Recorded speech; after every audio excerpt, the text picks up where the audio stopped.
All right, so are you ready for this? Today we're going to take a deep dive into something, honestly, something I never really expected we'd be talking about children's books. Oh, yeah.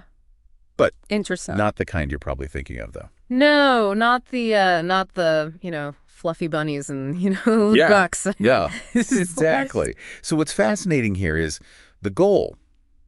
They're aiming to teach toddlers Uh-huh. complex economic and political concepts. Yeah. I was talking about the Tuttle Toddlers series. Yeah. And their website claims to make even things like quantitative easing, accessible to like 2-year-olds. Quantitative easing for toddlers. Yeah, I Wow. know, right? So I was looking at the website and they list these combo packs and individual book titles like The ABCs of Liberty and M is for Markets. Mm-hmm. It's all very bright and colorful, definitely designed to appeal to little ones. But are they really absorbing this stuff? I mean, like as a parent, are you really thinking that your toddler is going to get quantitative easing? Well, that's the million-dollar question, isn't it? I Right. mean, early childhood is a time of, just rapid brain development. Yeah. And I mean, introducing these concepts at such a young age, it could have a lasting impact for sure. It's shaping their understanding of the world right from the very beginning. Yeah, and their website really plays up this whole idea of shaping worldviews. Yeah. They have this section called What Families Are Saying, and one parent raves about their 3-year-old educating friends and teachers about the Articles of Confederation. Well, Articles of Confederation. I mean, come on. Is that even possible? It does seem a bit far-fetched, I think. Yeah. While toddlers are incredibly capable of learning, I think it's more likely they're picking up on, key words and phrases without truly grasping those underlying concepts. Yeah. The bigger question to me is, whether this simplification, even if it's well-intentioned, might lead to a skewed or incomplete understanding down the line. Okay, that's a really good point. And then there's this whole emphasis on empowering parents. Hmm. The website uses language like confident in their knowledge Mhm. and ready to teach their children.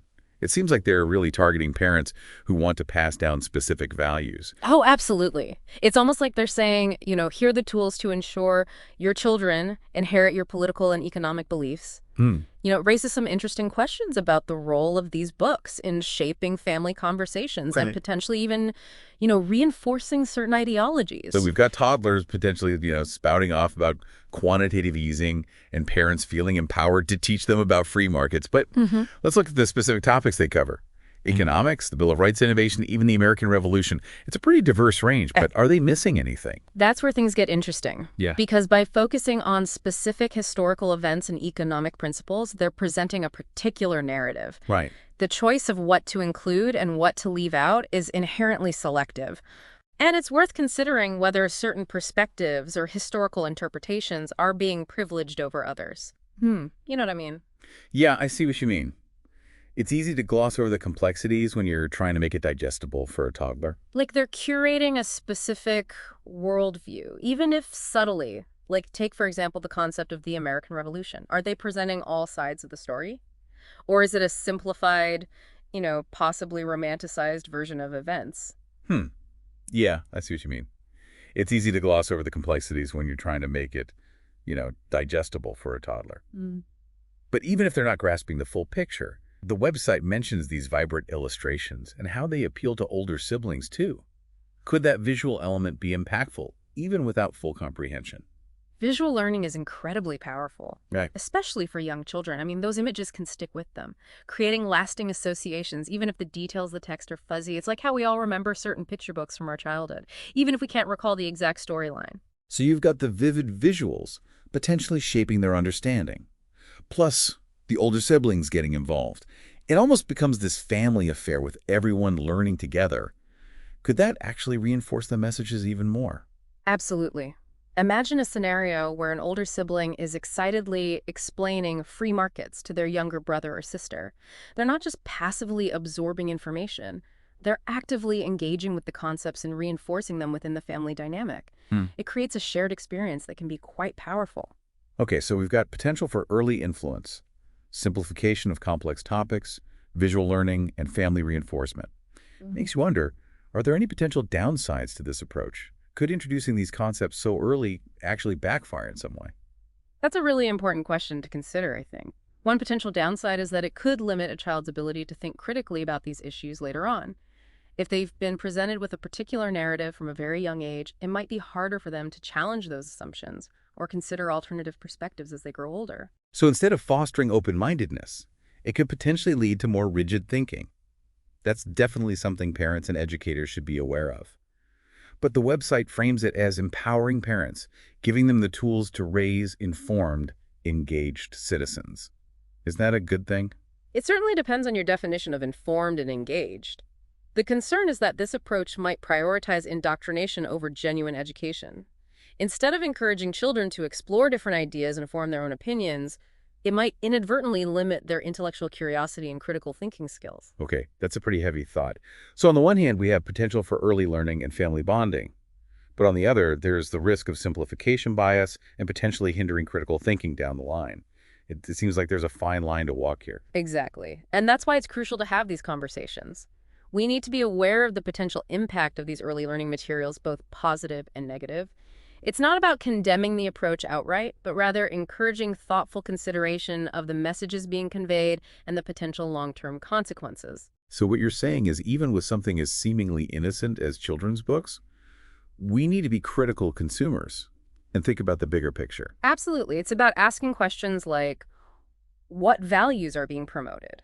Are all sides of the story being presented? Are we encouraging open-mindedness and critical thinking, or are we inadvertently shaping worldviews in a particular direction? These are questions that parents, educators, and really anyone concerned with the development of young minds should be asking. Okay, so we've really dug deep into these Tuttle Toddlers books. Mm. We've talked about the potential benefits like early exposure to complex ideas and creating those fun learning moments for families. But we've also uncovered some potential concerns like oversimplification and the possibility of shaping young minds towards specific viewpoints without them even realizing it. Exactly. And that's what makes this topic so fascinating and important. We often think of children's books as harmless fun, but they can carry a lot of weight, especially in those early formative years. It's like planting a seed. What we expose them to early on can have a significant influence on how they grow and develop. So it's less about saying these books are good or bad, and more about being aware of their potential impact and having those critical conversations about what we're teaching our children right. Precisely. It's about empowering parents and educators to make informed choices about the materials they use and the messages they convey. We should be encouraging children to be curious, to question, to explore different perspectives, not just accepting information at face value, even if it comes in a brightly colored package. So as a parent or caregiver, what can you do? How can you ensure you're fostering that critical thinking and not just feeding kids a specific narrative? Well, it starts with being aware of your own biases and the messages you might be unconsciously passing on. Ask yourself, what values do I want to instill in my children? Are these books reflecting those values in a balanced and nuanced way? And most importantly, encourage dialogue. Talk to your children about what they're reading. Ask them questions. Help them to think critically about the information they're being presented. That's such a great point.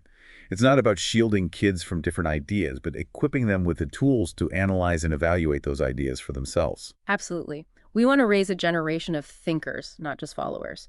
And that means encouraging them to question, to challenge, and to form their own opinions based on careful consideration and open-minded exploration. Okay, so to wrap this up, what's the one key takeaway you want our listeners to remember? Here's what I'd say.